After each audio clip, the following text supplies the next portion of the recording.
Welcome to Tiwai Island Wildlife Sanctuary. This is the crossing point. The village we've just come through is Kambama. It is the most convenient crossing point to the island. There is no godfather. There is a founder. A founder is John Oates.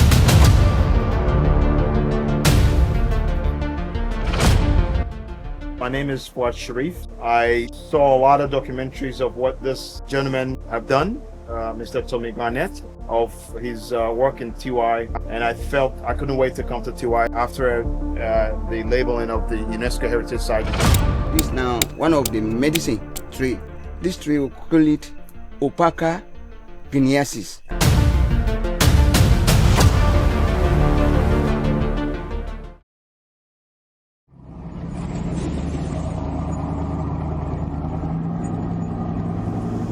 There is no godfather.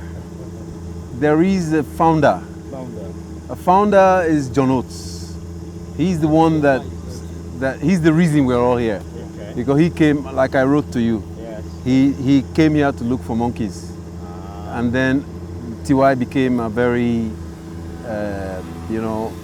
popular destination. And that was what, 1975 or? I don't remember the exact year, but it was mid-70s. Okay. And set up shop at the Biological Sciences Department of Jala Okay. University Yeah. at Mokonde. Okay. And so they came and set up shop here. Okay. That time people used to farm on the island, part of it. Okay. But there were also lots of monkeys. And so word got around that there are so many different kinds of monkeys here. So Right. he came and set up the research station. As I mentioned, he was particularly interested in the olive colobus monkey, Okay. which was a species that was believed to be becoming extinct. Okay. So, but word got around that he might be able to spot them here because there are so many different kinds of monkeys that people have seen. Okay. So when he came, indeed, he did identify that not only were there olive colobus monkeys, Right. but there were 9 different other kinds of monkeys. Okay. Black and white, spot-nosed, Okay. Diana, red colobus, Okay. Suti Mangabe. And Okay. so suddenly it became a haven it became so interesting as a destination for primate research. Yeah. So this is the furthest entry point to the island. This is the jetty that was built 3-4 years ago to gain access to research station. So where we will go now is a field research station, which was established to provide living space and accommodation for people that are coming here to spend significant periods of time to study primates, to study plants. So that's why you will notice that there are built structures, dormitory, and office and all that. At the visitor camp, which is further up, Okay. it's where people usually just come to spend 1 or 2 nights. Okay. You will notice the difference. Let me start by introducing myself. My name is Fuad Sharif. Born and raised in Sierra Leone. I saw a lot of documentaries of what this gentleman have done, Mr. Tommy Garnett, of his work in Tiwai, and I felt I couldn't wait to come to Tiwai after the labeling of the UNESCO Heritage Site. I just couldn't wait to come and see the place itself. And part of my motivation was to just do a documentary that you can expose Sierra Leoneans, local Sierra Leoneans in Sierra Leone that have never been here before. They might be hopefully get curious to come, reach out to you and learn from the what Tiwai has to offer, or the Gola Tiwai complex itself, and as well as Sierra Leoneans in the diaspora to be more curious about what we have. And I think it's important that we show this stuff and see that this is feasible. And I'm personally grateful for the work you've done, and that's part of the reasons why we are here.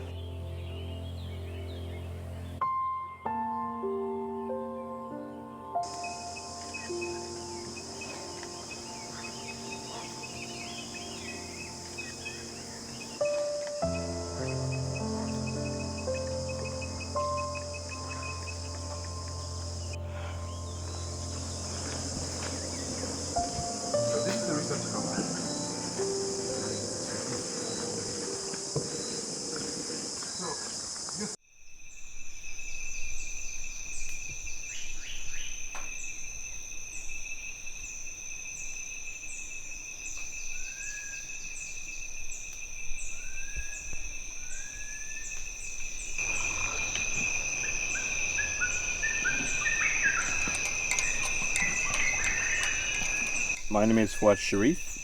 We're on the beautiful island Tiwai. I'm here with. Tommy Garnett, and something is just jumping on my shoulder here. Well, It's nighttime on Tiwai, lots of insects around. indeed. Yeah. So, Mr. Garnett, what brought you to this beautiful island the first time? What brought you here in the first time? Wow. Um, my first visit ever to Tiwai was in March of 2000. Okay. At the time, I was staying in Liberia. I had moved to Liberia in '97 Okay. after the coup d'etat that resulted in nearly a year of civil disobedience. Yeah. So we were not able to function properly. So I moved my organization to Liberia and we're working from there. Yeah. So we got a small grant from a group in Holland called the Netherlands Committee of the IUCN. Yeah. It was just $12,000. But that enabled us to start a project which involved visiting all the nice, cool places in Liberia. We went to Sapo National Park, Onogizi, Mount Nimba. There is the coastal place in Grand Cape Mount, Robot Sports. Okay. And then we came by road. Okay. We had heard about Tiwai Island. We were going to visit the Gola Forest. We were going to visit the western area. And so this is what brought us here to Tiwai. Okay. We arrived here. We came to take pictures. And we came just to take pictures, Okay. walk around, see what we could see, Okay. and then add to the repertoire of materials that we have. But on that afternoon, it was a very sunny day. We walked around here for about 3-4 hours. Wow. And everything I'd read about Tiwai suggested that there's lots of monkeys. You will see monkeys everywhere. I remember seeing only one tiny baby monkey way up in the canopy. Yeah. You could hardly hear them.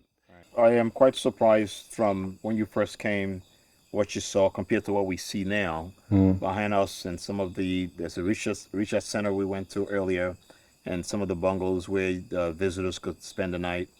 From then to now, there's a lot have gone on. What have transgressed over the time that making this place a better place up to the point now? Basically, UNESCO had we got the labeling for us the UNESCO Heritage Site. I'm sure over the years so much have gone through. What brought us here to get even the UNESCO Heritage Site label? Well, I think the first building block was planted that day in that meeting. Okay. Because the conclusion of that meeting was, okay, we're not going to eat this ripe banana, but we're going to give you 6 months. So if within 6 months you can find a way that we can try and fix this place, then fine, we're with you. Okay. So we went and got in touch with our friends and colleagues all over the place. And yes, within months, we got a commitment, as I mentioned earlier, initially from the Critical Ecosystem Partnership Fund based in the US, that because Tiwai and Gola are part of the sites prioritized for conservation. This is a biodiversity hotspot. So as part of the Upper Guinean forest, and there was a fund that had been established around that time to invest in protecting these places. So in fact, Tiwai did qualify to apply for that fund.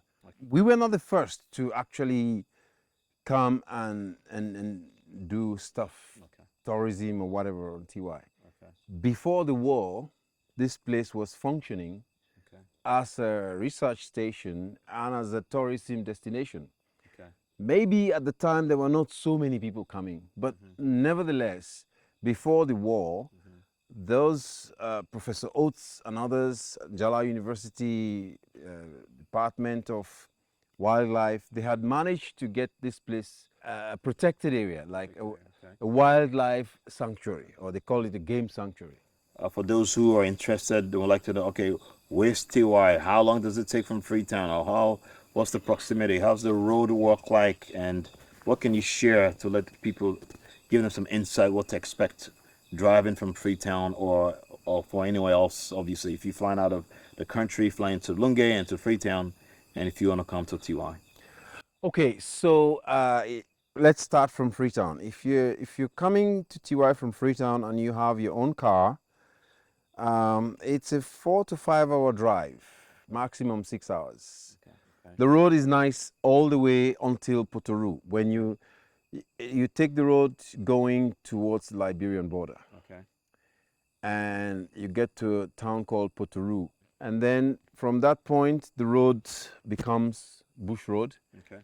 and it's about 30-45 minutes of slow driving on forest road, Yeah. and you arrive in Kambama. Okay.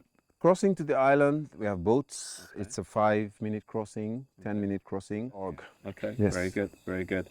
Well, I for me, this has been a blessing. Once spending this time here with you. It's late at night. We're sitting here talking about this beautiful island and its potential. And I know I've heard there about 11 species of primates, and they have about some of the hippo, pygmy hippos, Correct. on the island. I'm looking forward to seeing that. I know first thing in the morning we're gonna get up at 6 to go looking for something and going for a walk. I assure you, see something. I don't know about the pygmy hippo because those guys, they're very shy, and we know people who have come here. They've slept in the bush, and they haven't seen. But we know they're here because we capture them on camera traps. And some people have not even made the effort. They came here for the first time and saw them. So it's one of those animals where if you're in luck, you will see one just having a swim. But most times they are in the swampy places. My name is Bob Roman. I'm a forest guide. This island, we call this island Tiwai Island.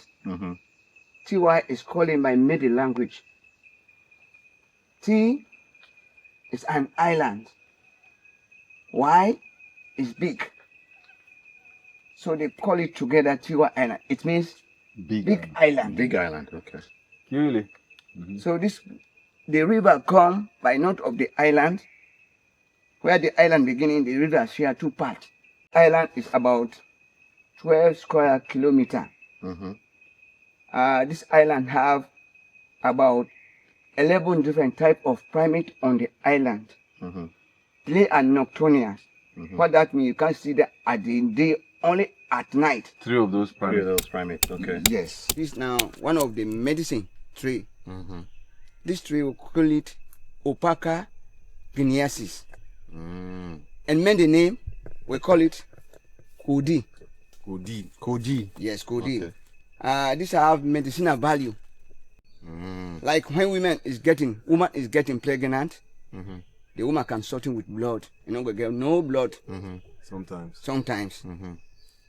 We can color this forest, or we go everywhere. We inside this tree there. We take the basking like this. You can creep on like this.